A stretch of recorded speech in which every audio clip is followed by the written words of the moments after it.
Assalamualaikum warahmatullahi wabarakatuh. Selamat pagi, semangat pagi untuk anak-anak yang Ibu sayangi untuk kelas 5B.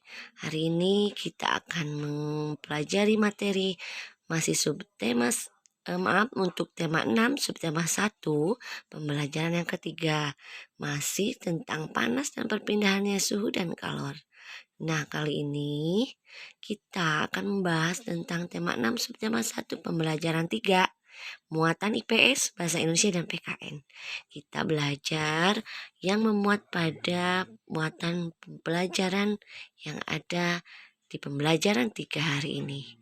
Nah, sekarang masih suasana untuk anak-anak Ibu pasti sudah melaksanakan pembiasaannya, bukan? Pembiasaannya itu harus setiap hari kalian lakukan. Tidak lupa kalian sarapan pagi dan selalu sehat. Mari kita mulai. Nah, hari ini Ibu mau bertanya, siapa yang suka membaca buku di rumah? Nah, kalian tahu bukan? Buku itu merupakan salah satu sumber informasi. Sumber informasi apa ya? Nah, kalian pasti tahu kalau yang suka membaca, buku pengetahuan biasanya berisi informasi tentang peristiwa alam yang terjadi di sekitar kita. Jadi, peristiwa alam apa ya? Nah, kita akan mengetahuinya. Seluruh makhluk hidup di bumi itu saling berhubungan. Ada makhluk hidup dapat hidup dari lingkungan alam karena alam menyediakan semua kebutuhan makhluk hidup. Nah, kita akan membahasnya hari ini tentang seluruh makhluk hidup yang ada di bumi yang saling berhubungan.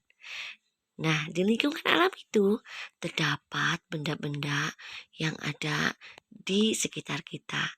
Ada benda mati dan ada benda hidup. Apa ya benda hidup itu? Benda hidup itu termasuk tanaman, tumbuhan, dan makhluk hidup lainnya. Kalau benda mati itu termasuk ada tanah, ada udara, dan suhu. Jadi benda hidup dan benda mati saling berhubungan. Dapat dipahami ya anak-anak? Jadi benda hidup itu dan benda mati itu saling berhubungan. Jadi keduanya saling berkaitan antara satu dengan lainnya. Ya. Nah, sekarang Ibu mau membahas benda mati itu mempengaruhi benda hidup. Benda hidup pun saling mempengaruhi pada benda mati. Jadi kita bahas hari ini, benda mati mempengaruhi benda hidup itu antara lain contohnya seperti ini. Ada jenis tanah, suhu, dan curah hujan di satu tempat mempengaruhi tanaman. Ya, jadi antara keduanya saling berhubungan. Bagaimana hubungan manusia dengan lingkungan alam? Ada dua, ada hubungan positif dan hubungan negatif. Contoh hubungan positif itu manusia menanam pohon agar lingkungan kembali hijau. Pasti tahu kan? Nah, yang keduanya hubungan negatif kebalikannya, yaitu manusia menebangi hutan dapat menyebabkan hutan menjadi gundul dan gersang. Nah, pasti kalian tahu ya. Bagaimana hubungan positif itu? Manusia menanam pohon agar lingkungan kembali hijau. Jadi lingkungan sekitar kita akan terasa sejuk dan segar, ya kan? Nah, hubungan negatifnya kalau menebangi hutan, bagaimana? Hutan menjadi gundul dan gersang. Akibatnya bagaimana kalau hujan datang? Pasti lingkungan kita akan menjadi banjir atau terjadinya longsor. Itu akibatnya negatifnya. Dapat dipahami ya? Nah, sekarang kalian tahu kan waktu pembelajaran yang lalu kalian mempelajari membuat kalimat tanya untuk menggali isi teks. Sekarang kita akan mencari ide pokok dari sebuah teks. Ide pokok dari sebuah teks. Nah, kalian kemarin sudah membuat kalimat tanya ya yang waktu pembelajaran yang lalu. Nah, ide pokok itu apa ya? Ide pokok adalah gagasan utama dalam teks. Gagasan utama dalam teks. Kalian bayangkan kalau kalian membaca buku dalam sebuah paragraf ada ide pokok. Nah, ide pokok itu adalah gagasan utama dalam teks. Mari kita bahas hari ini. Nah, bagaimana cara menentukan ide pokok dari teks? 1. Bacalah teks secara keseluruhan terlebih dulu. 2. Carilah kalimat utama dari teks tersebut. Yang ketiga, menentukan inti dari kalimat utama karena ide pokok adalah inti dari kalimat utama tersebut. Kalian paham bukan? Nah, jadi ayo kita baca dulu di halaman yang ada pada buku paket kalian. Nah, kalian bacalah teks di bawah ini dengan cermat. Ada contohnya seperti ini ya. Nah, ini contohnya, semua makhluk hidup yang ada di bumi melakukan hubungan dengan sesama makhluk hidup maupun dengan lingkungannya.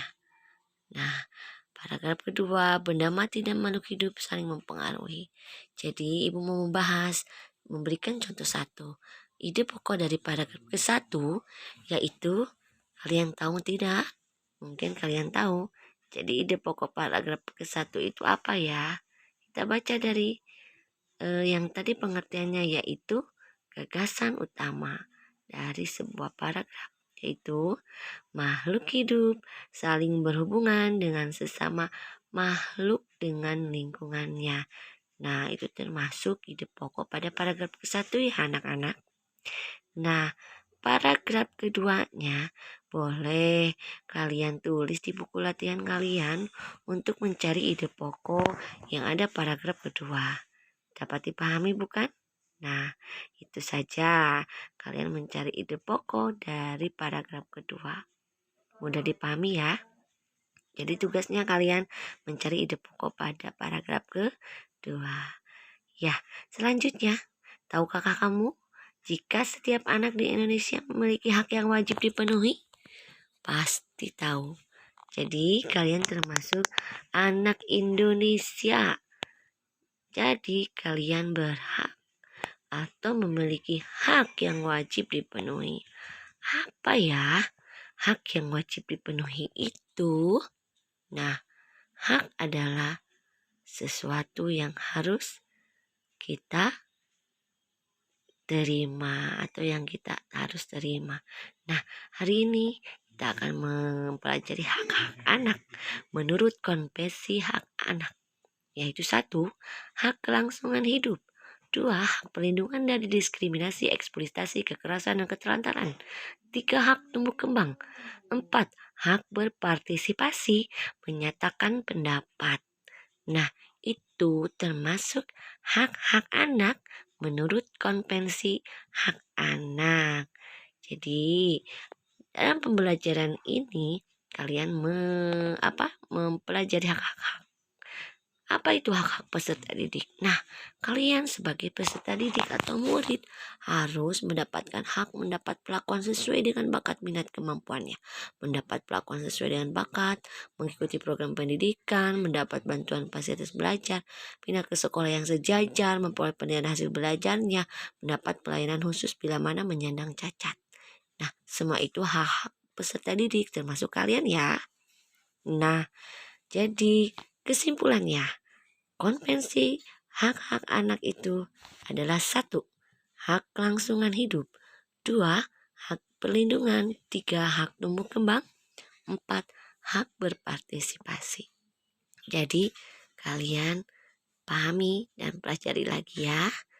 Nah, sudah itu, apa itu hak kelangsungan hidup? Hak untuk melestarikan dan mempertahankan hidup, dan hak memperoleh standar kesehatan tertinggi dan perawatan yang sebaik-baiknya. Nah, itu yang termasuk hak kelangsungan hidup ya. Terus kemudian yang kedua, hak perlindungan, yaitu perlindungan dari diskriminasi, eksploitasi, kekerasan, dan keterlantaran. Jadi kalian juga harus mendapatkan hak perlindungan dari sesuatu kekerasan-kekerasan yang ada di sekitarnya. Yang ketiga, hak tumbuh kembang, hak memperoleh pendidikan, dan hak mencapai standar hidup yang layak bagi perkembangan fisik, mental, spiritual, moral, dan sosial. Ya, itu termasuk hak tumbuh kembang ya anak-anak.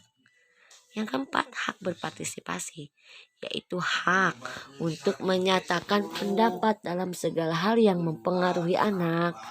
Nah, kemudian kalian kalau sudah mempelajari semuanya, pasti kalian tahu. Intinya, Kesimpulannya, hak seorang siswa itu menurut peraturan pemerintah nomor 28 tahun 1990 yaitu 1. Mendapat perlakuan sesuai dengan bakat, minat, dan kemampuannya. 2. Memperoleh pendidikan agama sesuai dengan agama yang dianutnya. Yang ketiga, mengikuti program pendidikan yang bersangkutan atas dasar pendidikan berkelanjutan. Jadi yang keempat, mendapat bantuan fasilitas belajar, beasiswa atau bantuan lain sesuai dengan persyaratan yang berlaku. Yang kelima, pindah ke sekolah yang sejajar. Bagaimana ya? Kalian boleh melanjutkan ke sekolah yang sejajar yang tingkatnya lebih tinggi. Yang keenam, memperoleh penilaian hasil belajar kalian. Jadi hak kalian itu memperoleh nilai hasil belajar. Yang ketujuh, menyelesaikan program pendidikan. Yang kedelapan, mendapat pelayanan khusus bila mana menyandang cacat. Nah, itu semua hak-hak seorang siswa termasuk kalian.